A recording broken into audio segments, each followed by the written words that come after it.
이제 바벨론의 포로로 잡혀온 지 70년이 다 되는 때가 드디어 왔습니다. 예레미야 선지자의 글을 읽던 다니엘이 이제 포로 시기가 이제 거의 맞춰져 간다는 것을 깨닫게 됩니다. 그것을 알게 되었을 때 마음 가운데 큰 벅참, 어떤 기대감과 함께 과연 이 백성들이 돌아갈 준비가 되었는가에 대해서 생각해 보게 되었을 때 다니엘은 기도하지 않을 수가 없었습니다. 금식을 하면서 베옷을 입고 정말 울부짖으면서 하나님께 간구한 그 기도가 다니엘서 9장에 잘 나오죠. 정말 지난 세월, 우리는 이제 다니엘의 기록만 알고 있지만 그곳에 포로로 잡혀간 그 모든 하나님의 백성들의 삶은 다니엘의 삶과 그리 다르지 않았을 것입니다. 많은 사람들로부터 핍박을 받은 삶, 고난을 경험한 삶, 그리고 이방인으로 살아간 삶, 그리고 자신들이 가장 경계하고 살아갔던 그 이방 문화 가운데서 신앙을 지키고 살아가는 그 삶, 참 녹록지 않았습니다. 죽을 위기도 여러 번 있었고, 그러나 하나님의 은혜와 구원하심으로 인하여서 이 다니엘과 세 친구들, 그리고 포로로 잡혀간 이 유다 백성들의 삶은 하나님으로 인하여서 생존할 수 있었고, 피투성이가 될지라도 이제 거의 그 고난의 세월을 다 보내고 고향에 돌아갈 그 시점까지 무사히 이르게 되었습니다. 하나님께서는 이 이스라엘의 회복을 위해 미리 예언하신 또 다른 말씀이 있었습니다. 이사야서 44장 28절을 보게 되면 고레스에 대하여는 이르기를 그는 나의 목자라 나의 모든 기쁨을 성취하리라 하며 예루살렘에 대하여는 이르기를 중건되리라 하며 성전에 대하여는 이르기를 내 기초가 세움이 되리라 하는 자니라 라고 말씀하였습니다.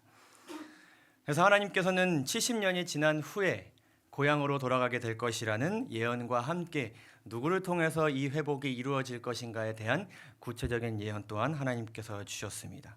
그것은 페르시아 왕 고레스를 통하여 예루살렘이 중건되고 성전의 기초가 놓여지게 될 것이다. 그리고 마침내 고레스 왕 원년에 하나님께서 이 예언을 성취하십니다. 바사왕 고레스 원년에 여호와께서 예레미야 입으로 하신 말씀을 응하게 하시려고 바사왕 고레스의 마음을 감동시키시매. 이 뒤에 고레스 왕이 말하는 고백을 여러분 잘 들으시기 바랍니다. 70년 동안 정말 어떻게 말로 표현할 수 없는 그 고난과 핍박 속에서 견뎌냈던 그 백성들이 이 고레스 왕의 고백을 듣게 되었을 때 마음에 얼마나 큰 감동과 벅찬 기쁨이 있게 되었을지, 정말 기쁨의 눈물이 흘러나오지 않을 수 없었던 그 고백. 저가 온 나라에 공포도 하고 조서도 내려가로되 바사왕 고레스는 말하노니 하늘의 신 여호와께서 세상 만국으로 내게 주셨고 나를 명하사 유다 예루살렘에 전을 건축하라 하셨나니 이스라엘의 하나님은 참 신이시라. 너희 중에 무릇 그 백성된 자는 다 유다 예루살렘으로 올라가서 거기 있는 여호와의 전을 건축하라. 너의 하나님이 함께 하시기를 원하노라. 참으로 감동적이죠. 드디어 고향으로 돌아갈 수 있게 된 것입니다. 이러한 공포를 이제 고레스 왕이 한 것으로도 충분한 감동이 되었지만 고레스 왕은 또 한 가지를 배려합니다. 고레스 왕이 또 여호와의 전 기명을 꺼내니 옛적에 느부갓네살이 예루살렘에서 옮겨다가 자기 신들의 당에 두었던 것을 꺼내서 온전히 이것을 고향으로 가져가서 성전을 잘 건축하고 예배를 드릴 수 있게 그렇게 하였습니다. 그리고 마침내 꿈에 그리던 고향으로, 그리고 말로만 들었던 그 새로운 세대는 어른들에게서 이야기로만 들었던 그 예루살렘 옛 영광이 있었던 그 땅으로 이제 돌아가게 됩니다. 하나님께서는 약속하신 모든 것을 성취하셨습니다. 고향으로 돌아간 그들 어떤 마음이었을까요? 정말 하나님께서 무엇이든 명령하시면 다 순종할 것 같은 마음 상태였지 않았을까요? 하지 말라 하시면 하지 않고 하라 하시면 무엇이든 하겠습니다. 그런 마음으로 그들이 고향으로 돌아갔을 것입니다. 그렇게 한 20년 정도가 지났습니다. 그리고 하나님께서는 학개 선지자를 이들에게 보내시게 되는데, 이 학개서의 말씀을 통하여서 이 20년이 지난 이스라엘 백성들의 상태가 어떠한지 우리가 알 수 있게 되는데요. 그들은 정말 성전을 잘 건축하고 있었을까요? 건축 다 했었을까요? 아니면 그들의 그 마음 상태가 여전히 구원하신 하나님으로 인하여서 벅찬 마음 여전히 가지고 있었을까요? 삶이 많이 윤택해졌을까요? 예전에 그 영광이 많이 회복되었을까요? 학개서를 보시면 이렇게 기록합니다. 만군의 여호와가 말하여 이르노라. 이 백성이 말하기를 여호와의 전을 건축할 시기가 이르지 아니하였다 하느니라. 20년이 지난 이때 백성들이 말하기를 하나님의 성전을 건축할 시기가 이르지 아니하였다. 이 말은 아직 이것을 제대로 짓기를 시작하지도 않았을 뿐더러 짓고자 하는 그러한 과정이 지난 시간 동안 전혀 없었고 지금도 진행 중이지 않다는 것을 알 수 있게 됩니다.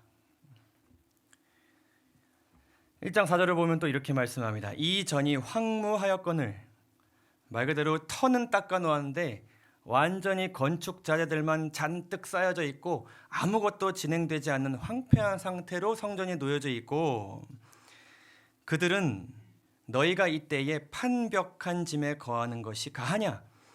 성전은 완전히 내버려 두고 방치된 그런 상태 속에서 그들의 집은 계속 꾸며지고 백성들은 자신의 집을 꾸미는 일에 열중하고 있었다는 것을 알게 됩니다. 그렇다면 지금 이들의 삶은 굉장히 풍요롭고 평안한 삶이었을까? 6절을 보면 또 그렇지도 않았습니다.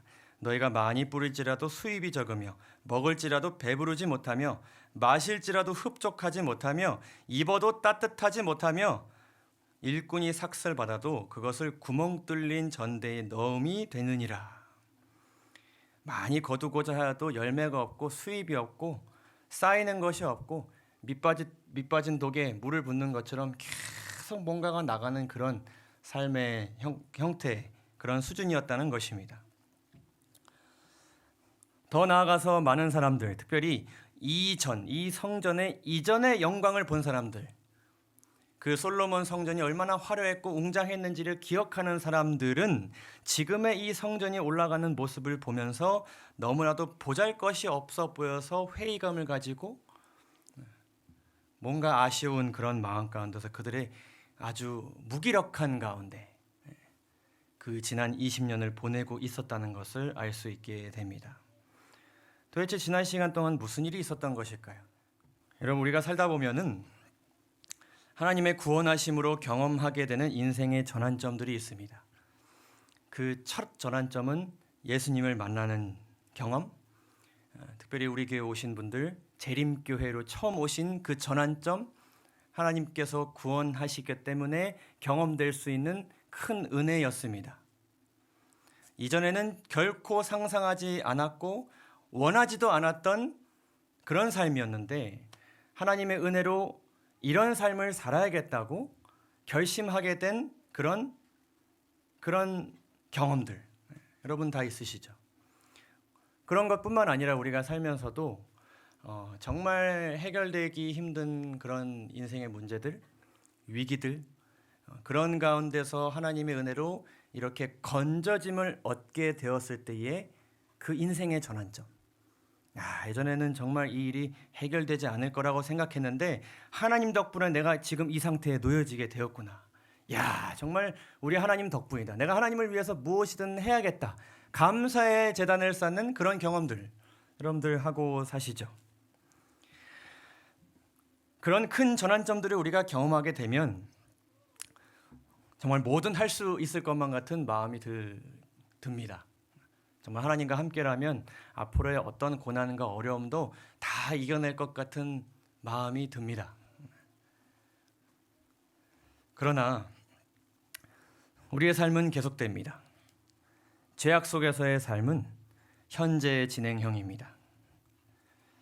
마치 그 야곱이 형과의 그 엄청난 지난 자신의 실수로 인한 일을 겨우겨우 하나님 덕분에 수습하고 평안히 세겜에 이르렀지만 또다시 인생은 계속되고 문제는 계속되고 이전보다 더 큰 시험과 어려움들은 계속되었던 것처럼 우리의 삶도 그렇습니다. 우리는 계속해서 마주합니다. 그리고 이전보다 더 극심한 사단의 방해와 주변의 방해들을 우리가 마주하게 됩니다.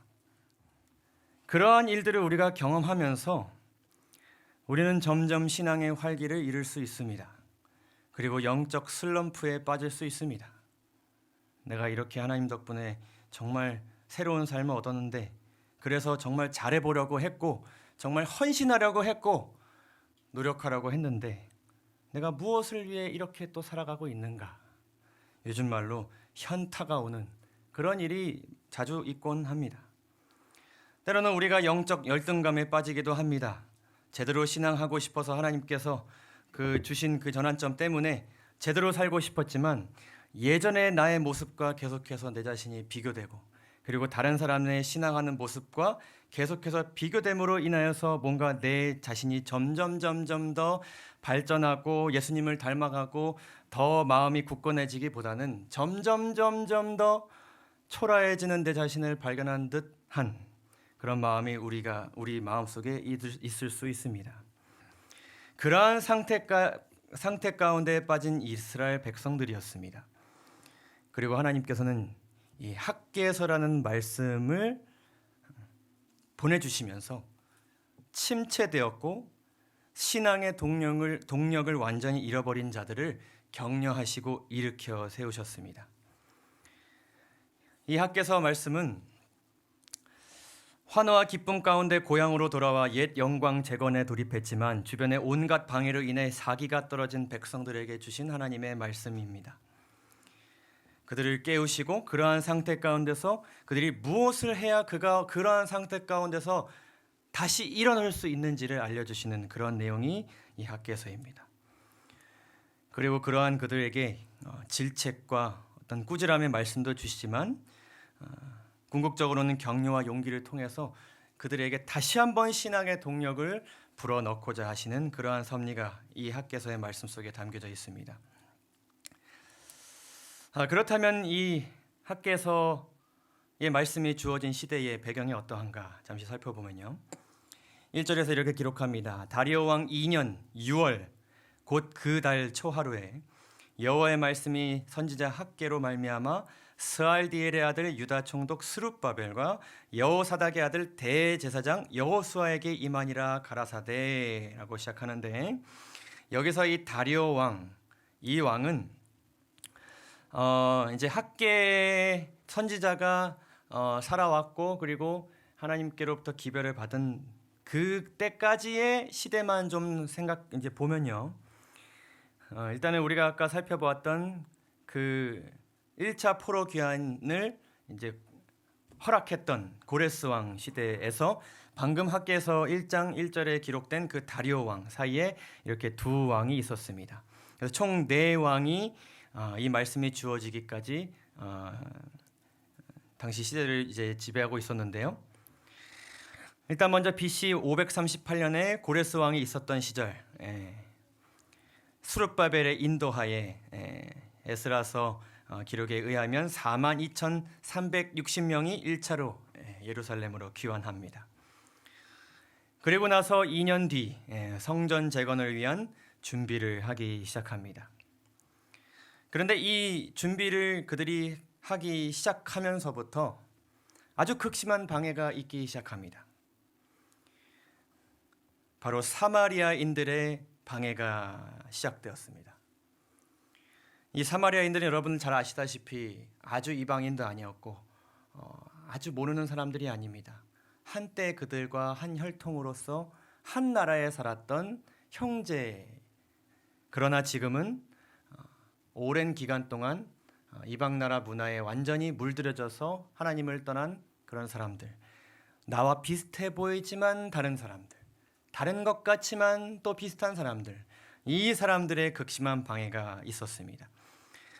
처음에는 이 사마리아인들이 이 이스라엘 백성들에게 접근하여서 우리가 같이 당신들과 함께 성전을 짓고 싶습니다라는 아주 달콤한 유혹을 하게 됩니다.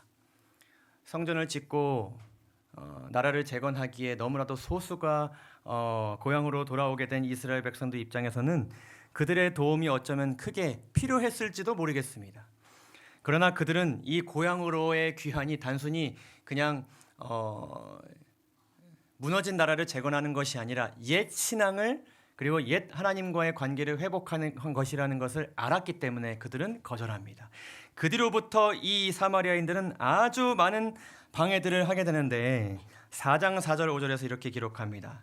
이로부터 그 땅 백성이 사마리아인들이 유다 백성의 손을 약하게 하여, 이것은 맥이 빠지게 하여, 이런 의미입니다. 그러니까 뭔가 하려고 하는데 계속 힘이 있게 쭉쭉 빠지도록 그렇게 하는 그런 사람들이었다는 것입니다. 그 건축을 방해하되 어떻게 했는가?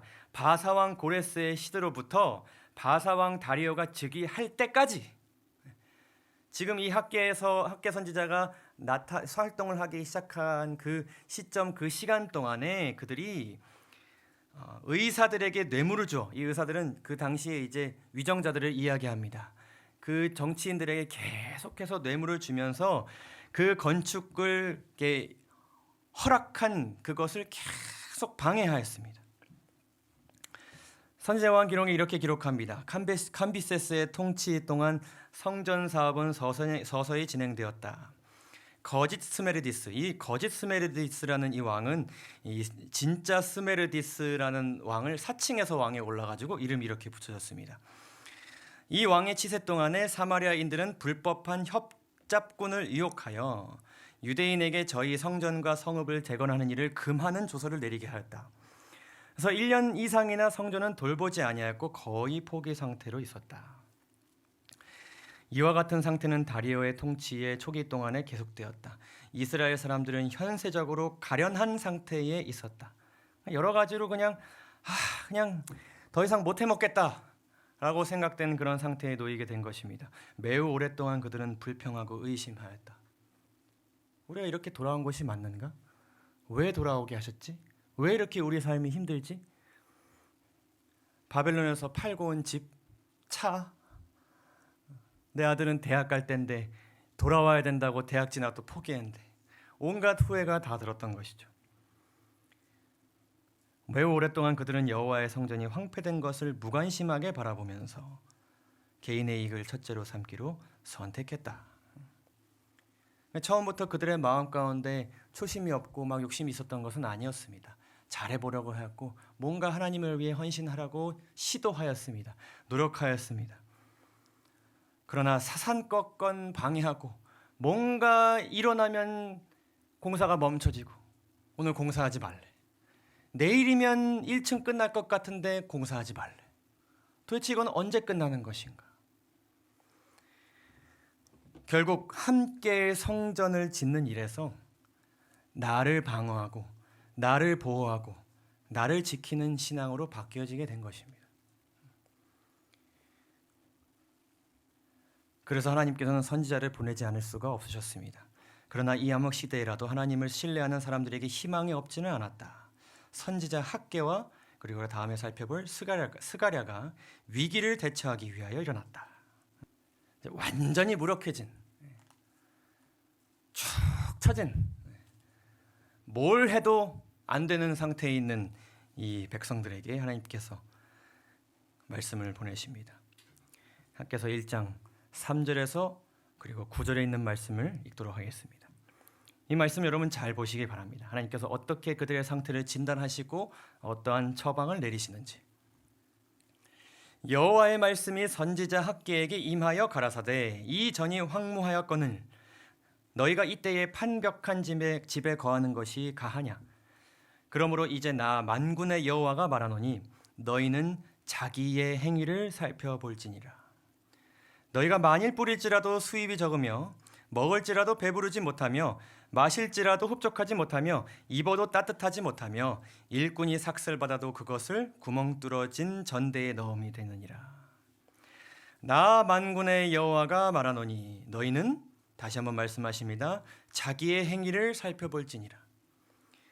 너희는 산에 올라가서 나무를 가져다가 전을 건축하라. 그리하면 내가 그로 인하여 기뻐하고 또 영광을 얻으리라. 나 여호와가 말하였느니라. 그러므로 누구로 인하여? 너희로 인하여 하늘은 이슬을 그쳤고 땅은 산물을 그쳤으며 내가 한재를 불러, 여기서 한재는 가뭄을 이야기합니다. 내가 가뭄을 불러 이 땅의 산에 곡물에 새 포도주의 기름에 땅의 소산에 모든 소산에 사람에게 육축에게 손으로 수고하는 모든 일에 임하게 하였느니라. 자, 하나님의 진단과 처방. 첫 번째로 그들이 인식해야 되는 것은 무엇이냐면, 영적인 슬럼프와 침체기에 빠진 상태에 있는 자들이 맨 처음 기억해야 할 첫째 중요한 사실은 무엇인가 하면은, 백성들의 현재 상태는 그들의 부족한 믿음에서 비롯된 것입니다. 문제의 원인은 누구에게 있습니까? 그들 자신에게 있는 것을 그들이 먼저 인식하고 이를 인정해야 했습니다. 그래서 하나님께서 그들에게 주신 말씀은, 신앙의 동력을 잃어버렸을 때는 나를 이렇게 만들었다고 생각되는 주변 환경이나 타인의 모습이 아닌 지금 현재 나 자신의 영적 상태와 행위를 돌아보는 것을 먼저 해야 된다고 하나님께서 말씀하십니다. 나를 이렇게 만든 지금의 환경, 그리고 저 사마리아인들, 우리가 신앙 제대로 하려고 할 때마다 사사건건 방해하는 사람들 여러분 주변에 있으십니까? 그 사람이 가족일 수도 있고 이웃일 수도 있고 친구일 수도 있고 때로는 교인일 수도 있습니다. 그러한 사람들로 인해서 내가 실족하게 되었을 때, 그리고 예상치 못한 환경으로 인하여서 어떤 일들로 인하여서 정말 내가 때로는 열심히 헌신하고 열심히 신앙생활하는 것을 조금 힘을 빼야겠다라고 생각이 들 때 하나님께서는 나 자신의 영적 상태와 행위를 돌아보라고 그렇게 말씀하십니다. 한 실험을 하게 되었습니다. 자신의 얼굴이 그대로 나온 사진 한 장과 조금 더 잘 나온, 그리고 조금 이상하게 나온 그런 사진들 10장을 사람들에게 보여주고 어느 사진이 지금의 내 모습과 가장 비슷하다고 여기는지를 이렇게 물어보았습니다.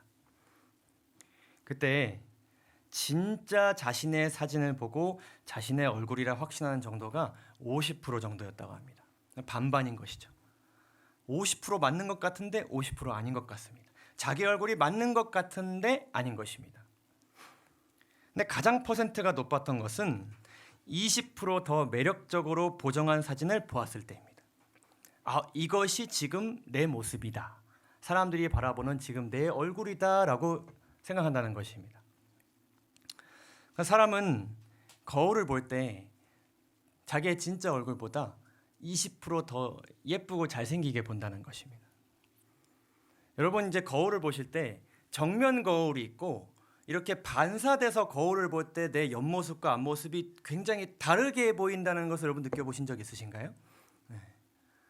저는 이것이 또 하나님의 굉장히 큰 은혜라고 생각합니다. 내 자신을 정말 있는 그대로 유리에 비칠 때마다 있는 그대로 내 모습을 보게 된다면 좀 착잡할 것 같아요.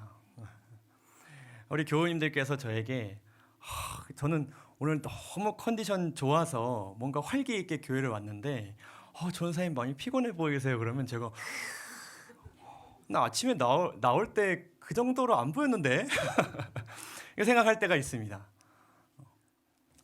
반대로 생각하면 우리는 우리 스스로를 그렇게 조금 더 과대포장하고 또 과대평가한다는 것을 우리가 알게 됩니다. 진짜 그래요.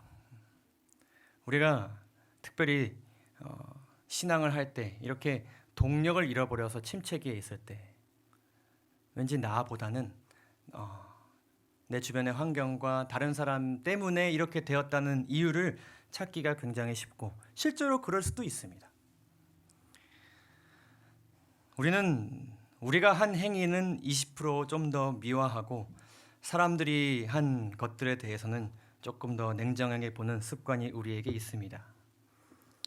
그럴 때마다 하나님께서 우리에게 말씀하시기를 자신의 행위를 돌아보라고 그렇게 말씀하십니다. 이것이 국가적인 문제고 우리 전체의 문제일지라도 각자가 자신의 행위를 돌아볼 때에 뭔가 고쳐질 수 있고 회복될 수 있다는 것을 하나님께서 말씀하십니다. 예수님께서도 그렇게 말씀하셨습니다. 어찌하여 형제의 눈 속에 있는 티는 이렇게 먼지 조각 하나인데 그것은 너희가 보면서 내 눈 속에 있는 들보, 큰 통나무죠. 그것은 깨닫지 못하느냐. 너는 내 눈 속에 있는 들보를 보지 못하면서 어찌하여 형제에게 말하기를 형제여 나로 내 눈 속에 있는 티를 빼게 하라. 너 지금 눈 안에 티가 있으니까 지금 그거 당장 빼라라고 말을 할 수 있느냐. 외식하는 자여 내 눈 속에 들보를 빼내는 것을 어떻게 하라? 먼저 하라. 먼저. 이것이 때론 침체기에 빠지는 우리 자신이 가장 먼저 해야 될 일이라는 것을 우리 모두 기억하게 되시기를 간절히 바랍니다. 그럴 때에 하나님께서 우리 마음 가운데 개입해 주실 수 있습니다. 그렇게 할 때에 하나님께서 뭔가 나에게 해 주실 수 있으신 것을 하실 수가 있는 것입니다.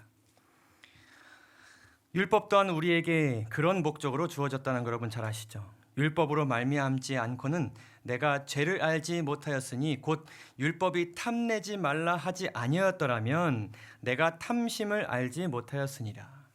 하나님께서 그렇게 말씀하신 것 때로는 안 그래도 힘없고 아픈 나를 더 때리고 이렇게 채찍질하시는 것 같지만 그것이 아니고서는 우리가 더 하나님을 찾게 되지 않을 것이기에 하나님께서는 조금 힘들더라도 힘든 상태일지라도 자신의 행위를 돌아보는 것을 먼저 하라고. 누가 살기 위해서? 우리 각자가 살기 위해서 그렇게 하라고 우리에게 말씀하셨습니다. 그리고 말씀하시는 것은 그 다음 나를 위한 집을 짓는 일이 아닌 무엇을 짓는 일에 몰두해야 된다? 성전을 짓는 일에 몰두해야 한다. 자신의 행위를 돌아보면서 성전 짓는 일에 돌입해야 된다. 이렇게 말씀하십니다. 그래서 아까 우리가 살펴보았던 말씀을 보시면 성전을 지음으로 지금의 상태가 회복될 수 있다고 말씀하십니다. 그러니까 이것은 하나님께서 그냥 너 지금 해야 할 일인데 왜 이걸 안 해? 그냥 무작정 안 하는 것에 대해서 꾸짖으시는 것이 아니라 회복을 위한 길임을 하나님께서 말씀하십니다. 자,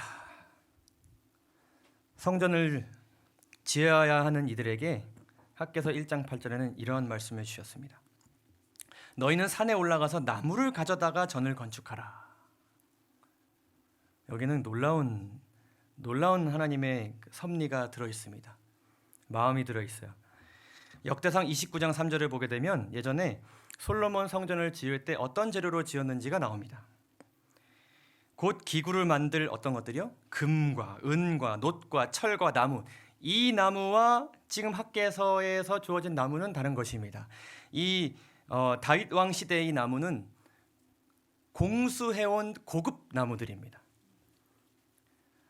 여러 가지 보석들, 그러한 것들로 성전을 지었습니다. 그러나 하나님께서는 지금 영적으로도 침체되어 있지만 많이 심은 것을 거두지 못한 가난한 상태에 있는 우리 백성들에게 그저 주변에 있는 산에 올라가서 쉽게 구할 수 있는 재료로 성전을 지으라고 지금 명령하고 계신 것입니다. 그래서 하나님께서 이들에게 기대하신 것은 내가 예전에 신앙 잘했을 때의 성전처럼 혹은 나보다 훨씬 더 화려하게 지은 것 같이 보여지는 누군가의 성전처럼 성전을 잘 건축하는 것이 중요한 것이 아니고 성전을 건축하는 것 자체가 중요하다는 것을 말씀하고 계십니다. 이 성전은 솔로몬의 성전만큼 화려할 필요도 없고 문이 클 필요도 없고 아주 멋들어지게 지어질 필요가 없습니다. 그냥 짓는 것이 중요한 것입니다. 그것이 뭔가 내 삶에 문제가 있음을 느낄 때 곧바로 해야 할 일이다. 그렇다면 하나님의 성전을 건축한다는 것은 어떤 것인가? 우리가 이 성소 혹은 성전의 건축 목적과 기능을 다시 한번 생각해 볼 필요가 있습니다. 성소와 이 성전은 왜 지어졌습니까? 인간이 하나님과 만나고 싶어서 지은 것입니까? 하나님께서 백성들과 만나고 싶으셔서 지으라 명령하신 것이었습니다. 근데 만나기 위해서는 걸림돌이 있었는데 죄라는 걸림돌이 있었습니다. 그래서 중보자를 통해 하나님을 만날 수 있는 그런 장소였습니다. 그리고 하나님과 화목하도록 하신 중보자를 만나는 장소였습니다. 이 성소 자체는 예수님께서도 말씀하셨기를 예수님 자신을 상징하고 있습니다. 그래서 이 성전을 건축한다는 것은 나를 만나고 싶어 하시는 하나님의 초청에 내가 응하는 것과 같습니다. 저도 그렇게 하고 싶습니다. 저도 만나러 한 발자국 나아가겠습니다. 양 준비해서 옷을 갈아입고 집을 나가 성전 안으로 들어가겠습니다라는 나를 만나고 싶어 하시는 분에게 전진해 나가는 것을 의미합니다. 그래서 이 성전이 건축되지 않는다는 것은 하나님과 인간의 만남이 있지 않게 된다는 것을 의미합니다. 만나서 교제도 하고 사랑도 나누고 내가 어떤 분인지를 설명도 해야 되는데 성전 자체가 건축되지 않으면 아무것도 할 수 없는 것이죠. 그래서 예수님께서는 가나의 혼인잔치 이후 바로 간 것이 이 성전이었습니다. 그때 이 성전의 상태 여러분 잘 아시죠? 예수님께서 유일하게 가장 많이 분함을 나타내신 그 장소, 바로 성전, 그리고 성전이 성전의 역할을 하지 못하는 모습을 보셨을 때 하나님께서는 그냥 넘어가실 수 없으셨습니다. 그래서 우리 삶의 모든 현실적, 관계적, 아까 학개서 1장에서 다 다루었던 그 모든 문제들, 영적 문제들, 그것은 반드시 성소를 짓는 일에 집중하지 않을 때 일어나게 되어 있습니다. 원인은 여기에 있습니다. 하나님께서는 선지자와 예수님을 보내실 만큼 이를 가장 크고 심각한 문제를 여기십니다. 그래서 내가 어떤 상태에 있든지 내가 가장 우선시해야 할 일은 성전을 건축하는 것, 곧 예수님과의 개인적인 관계에 집중하는 것입니다. 이 식상하고도 이 일반적이고 매주 듣고 또 듣는 이 교훈,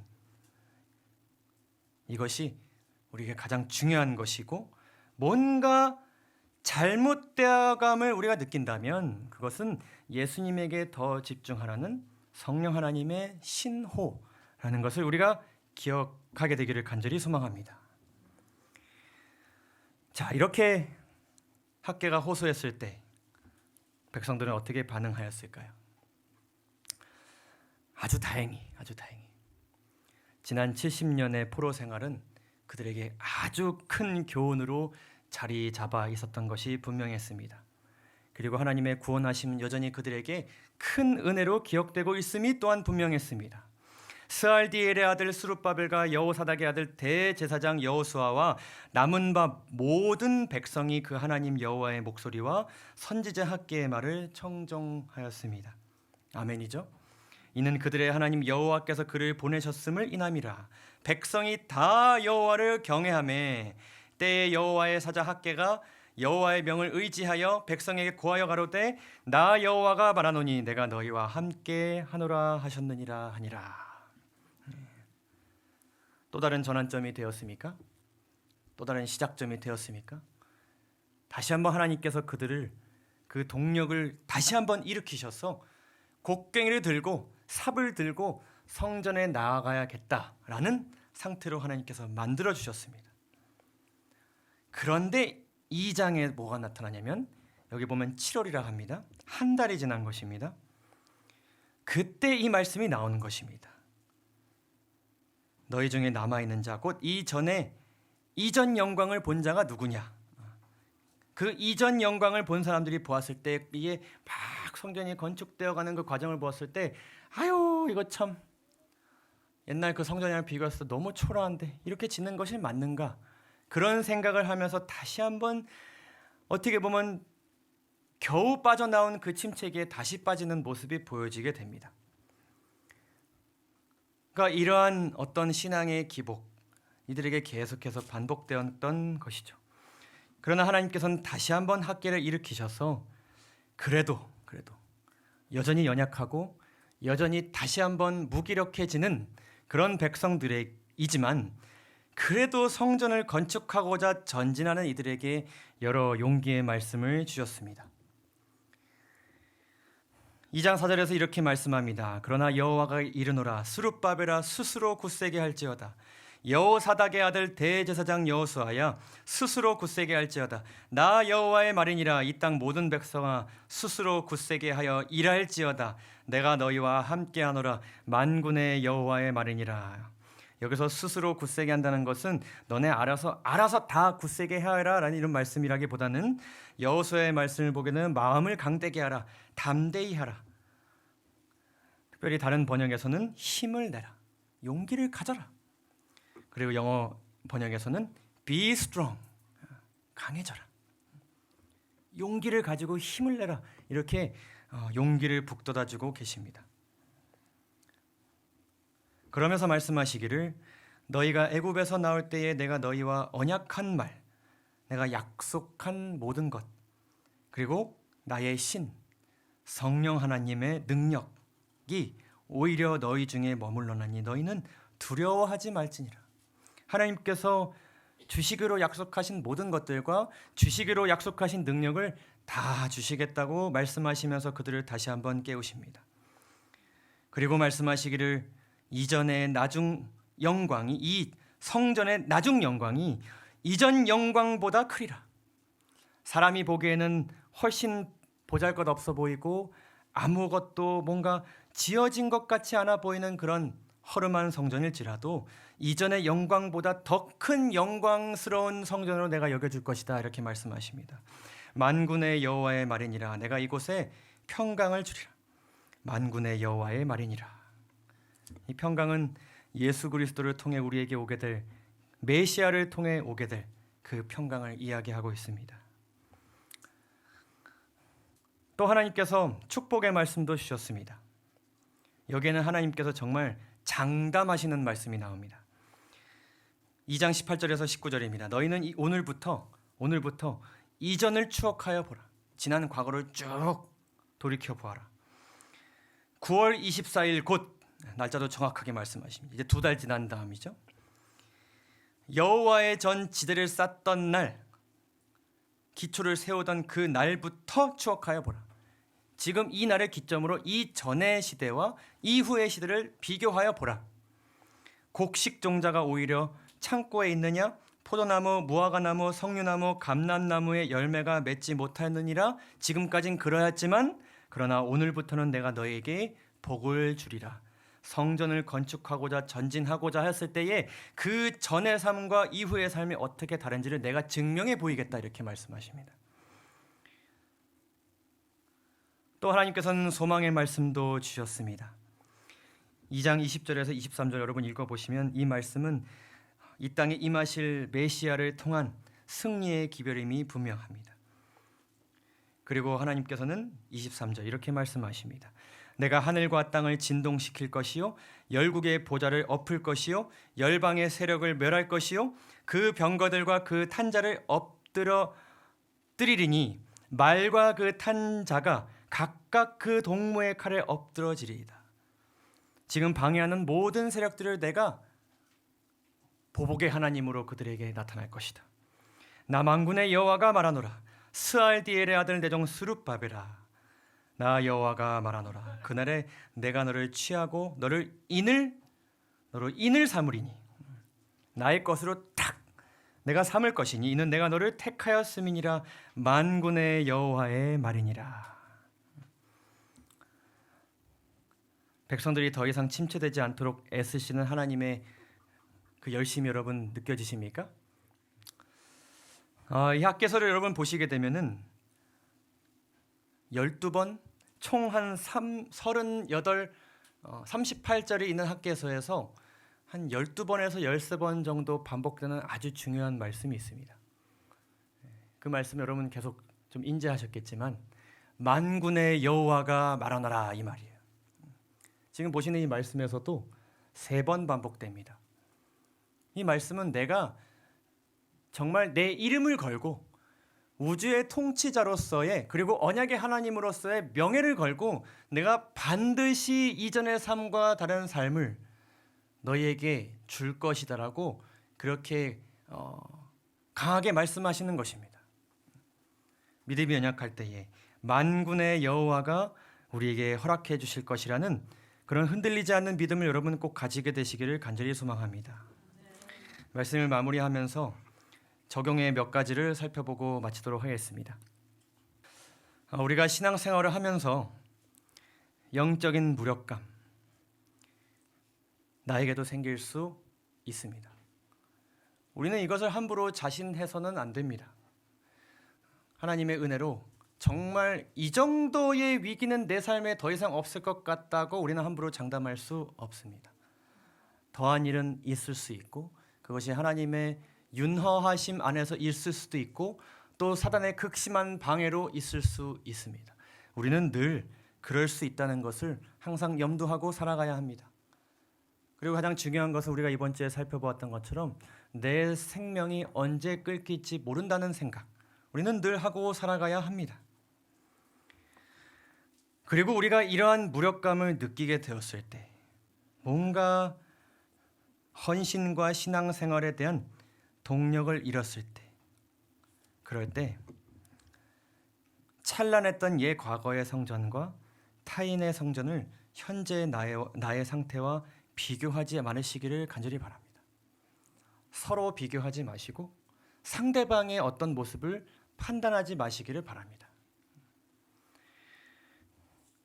그리고 무언가 잘못됨을 느낀다면 우리 아까 살펴보았던 것처럼 그것은 성전을 건축하는 성령의 신호라는 것을 우리가 인지하면서 어떤 문제가 생겼을 때 내 스스로 나의 경험과 나의 판단으로 나의 본능대로 그것을 대처하려고 하지 말고 나 지금 예수님 만나러 가야 된다라고 말하고 그렇게 하시기를 바랍니다. 꼭 그렇게 하시기 바랍니다. 이렇게 신앙하는 것이 과연 맞을까라는 생각이 개인의 삶에 있으실 때마다 혹 교인과 교인의 관계, 이웃과의 관계, 가족과의 관계 속에서 있을 때마다 그것을 해결하기 위해 여러분들의 자아를 꺼내고 서로 부딪히시기보다는 우리 예수님 만나고 다시 만나자. 나 예수님 만나러 갔다가 다시 올게. 이렇게 말하시고 그렇게 실천하시기를 바랍니다. 그러면 나의 행위를 돌아보고 그리고 나의 성전을 짓기 위해 예수님을 만나러 가는 그 과정을 통하여 하나님께서 문제를 해결하게 해주실 것이고 회복시켜 주실 것이고 비록 솔로몬의 성전만큼 빛나지는 않을지라도 그 영광보다 더 큰 영광이 있는 성전을 우리 마음 가운데 지어주실 것을 여러분 모두 확신하시면서 이 학개서의 내용을 마치도록 하겠습니다. 감사합니다.